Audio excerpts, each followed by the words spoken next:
কোনো রাজনৈতিক দল বলছেন শহীদের রক্তকে টেনে নিয়ে আসছেন, যেন শহীদের রক্তের কোনো অমর্যাদা করার কোনো বিষয় যেন না হয় নির্বাচন নিয়ে। তাহলে আমি যেটি বলবো যে ডিসেম্বরের যে নির্বাচন হলে কি হতে পারে, এপ্রিলের নির্বাচন হলে কি হতে পারে, এই 4 মাসের মধ্যে শহীদের রক্তের মানে কোন বিষয়টি শহীদের রক্তের সাথে মর্যাদাপূর্ণ হবে আর শহীদের রক্তের সাথে মর্যাদাপূর্ণ হবে না, যেটি সেই রাজনৈতিক দলের নেতারা বলছেন বা প্রধান নেতা বলছেন। আমার কথা হলো যে যে কোনো একটা ইস্যুতে ধর্মকে টেনে নিয়ে আসা হয়, শহীদকে টেনে নিয়ে আসা হয়, রক্তকে টেনে নিয়ে আসা হয়।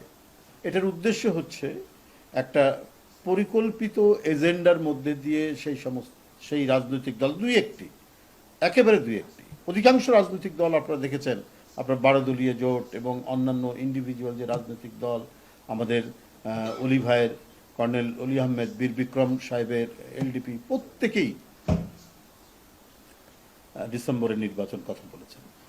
কথাটা তো কোনো অযৌক্তিক কথা না। ডিসেম্বর শীতকাল, ডিসেম্বরে নির্বাচন, আন্দোলন এগুলো যথেষ্ট জমে ওঠে এবং আমাদের দেশে নির্বাচন একটা উৎসব মুখর বিষয়। তো সেই ক্ষেত্রে ডিসেম্বর মাস, মানুষ, শীতকাল, এখানে ঝড় বৃষ্টি কম থাকে। আমাদের এই গ্রীষ্মমণ্ডলীয় দেশের কারণে শীতকালটা এখানে অনেকটাই কমফোর্টেবল, যদি খুব বেশি শীত না পড়ে। তো সেই ক্ষেত্রে আমরা দেখেছি, আপনারা দেখেছেন যে পরিবারগুলোতে, আমাদের সমাজে বিয়ে শাদী সব কিছু হয় এই শীতকালে, কারণ এখানে ঝড় বৃষ্টি কম থাকে, ওয়েদারটা কমফোর্টেবল থাকে, এই কারণেই হয়। এবং অধিকাংশ নির্বাচন এই শীতকালেই হয়ে থাকে। এই একটা বিষয়। আর এপ্রিলে রোজা কেবল শেষ হবে, আবার 2 মাস 10 দিন পর কোরবানি। এই টাইমটাই হচ্ছে একটা ধর্মীয় অনুষ্ঠান, উৎসবের মধ্যে দিয়ে চলে যায়। আর এপ্রিলের ফার্স্ট হাফে যদি নির্বাচনের তারিখ হয়, তাহলে তো মার্চ মাসটা তো প্রায় গোটাটাই থাকবে রমজান মাস।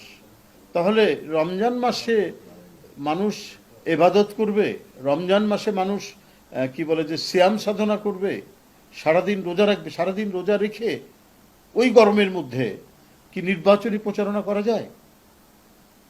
উৎসবের দুটো দিক, ঈদ এবং রোজা, এই যে ধর্মীয় এই সময় যে অনুষ্ঠানগুলি, এর আমেজ এক ধরনের, আর নির্বাচনী আমেজ আরেক ধরনের।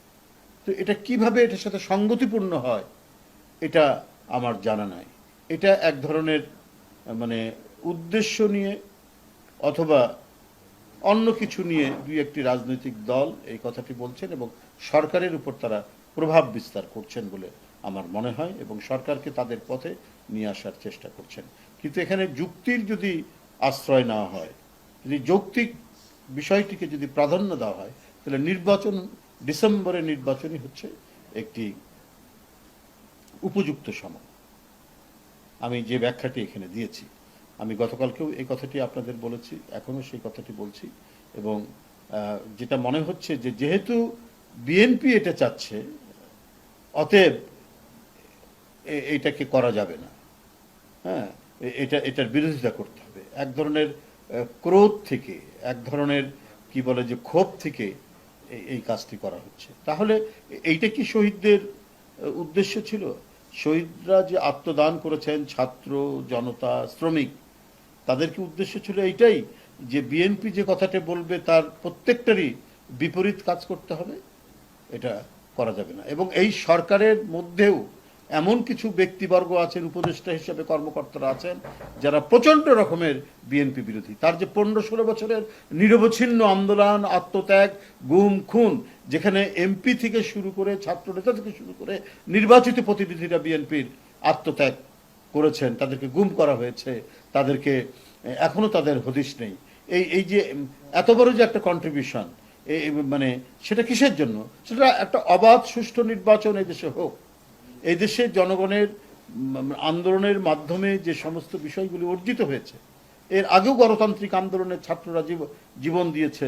সেলিম, দেলোয়ার, তাজুল, আপনার শাহজাহান সিরাজ, আপনার শহীদ জিহাদ, এদের জীবন কি ফালতু ছিল? এরা গণতন্ত্রের জন্য লড়াই করেছে না? 90-এর গণ অভ্যুত্থান যে তৈরি হয়েছে এটাও গণতন্ত্রের জন্য। আবার সেই গণতন্ত্রকে হত্যা করেছিল শেখ হাসিনা, ফ্যাসিবাদ কায়েম করেছে, নিপীড়ন নির্যাতনের মধ্যে দিয়ে গণতন্ত্রের যে প্রতিষ্ঠানগুলো গড়ে ওঠার কথা সবগুলোকে সে দুপায়ে একবারে দলন পীড়ন করে ধ্বংস করে দিয়েছিল।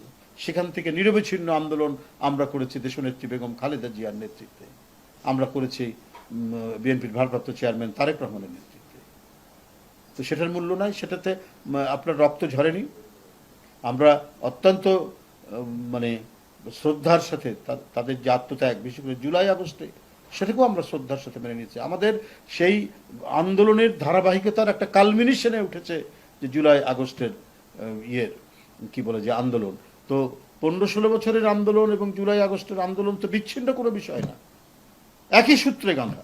যে আমরা গণতন্ত্র চাই, আমরা অবাধ সুষ্ঠু নির্বাচন চাই, আমরা একদলীয় একমান্ত্রিক কর্তৃত্ববাদী ফ্যাসিবাদের শাসনের অবসান চাই, আমরা প্রত্যেকটা নাগরিকের তার যে অধিকার, সে অধিকার নিশ্চিত হয় আমরা করব। আমরা আমাদের ভোট দিতে গিয়ে কোনো গুন্ডা পান্ডা আমাদেরকে প্রতিহত করবে না। আমরা সেই ধরনের একটি নির্বাচনী পরিবেশ চাই। এখানে দিনের ভোট রাত্রে হবে না, এখানে ভোট কেন্দ্রগুলোতে গরু ছাগল ঘুরে বেড়াবে না। এটাই তো হচ্ছে আমাদের চাওয়া।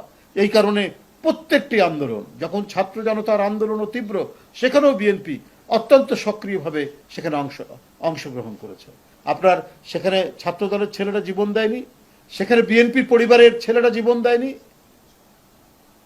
আপনার চট্টগ্রাম যে ওসমান গনি, সে ছাত্র দলের নেতা ছিল না? আপনার আমি একবার নাম ধরে বলে দিতে পারবো যে সমস্ত মুগ্ধর পরিবার, তার বাবা সে ছাত্র দলের নেতা ছিল। তো এরা সব বিএনপির পরিবার না? আজকে সস্তা একটা কি বলে যে করা, মানুষকে বিভ্রান্ত করার জন্য বলে দিলেন শহীদের রক্ত অমর্যাদা হয়, সেই ধরনের কাজ করা যাবে না। তাহলে আপনারা শেখ হাসিনার সাথে নির্বাচনে 86 সালে গেলেন কি করে? যে গণতান্ত্রিক আন্দোলন উপর ভিত্তি করে আপনার 90-এর যে সরকার হলো, সেই সরকারের বিরুদ্ধে আওয়ামী লীগের সাথে শেখ হাসিনার সাথে আপনারা নির্বাচনে গিয়েছিলেন কি করে? সেটাও তো আজকে মানুষের জিজ্ঞাসা এখনো পর্যন্ত রয়ে গেছে। আর কথায় কথায় ধর্মকে যুক্ত করে দেবেন, এগুলোও কিন্তু মানুষ পায়। আমি সবচেয়ে বড় হচ্ছে 71 সালে এত লক্ষ লক্ষ মানুষের জীবন চলে গেল, সেখানে আপনারা তাদের সাথে আপনারা কি করে বিট্রে করলেন, বেইমানি করলেন?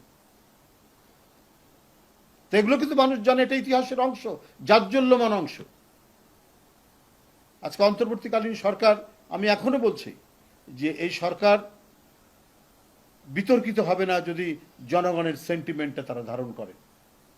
প্রকৃত সেন্টিমেন্ট যদি তারা ধারণ করে, তাহলে বিতর্কিত তারা হবেন না এবং মানুষ তাদের উপর আস্থা রাখতে চায়। ডক্টর মোহাম্মদ ইউনূস সাহেবের উপর আস্থা রাখতে চায়, কিন্তু তিনি কোনো দিকে হেলে পড়লে তখন সাধারণ মানুষের আস্থাটা আস্তে আস্তে চলে যাবে এবং যে তিমিরে ছিল গণতন্ত্র, সেই তিমিরেই থেকে যাবে গণতন্ত্র।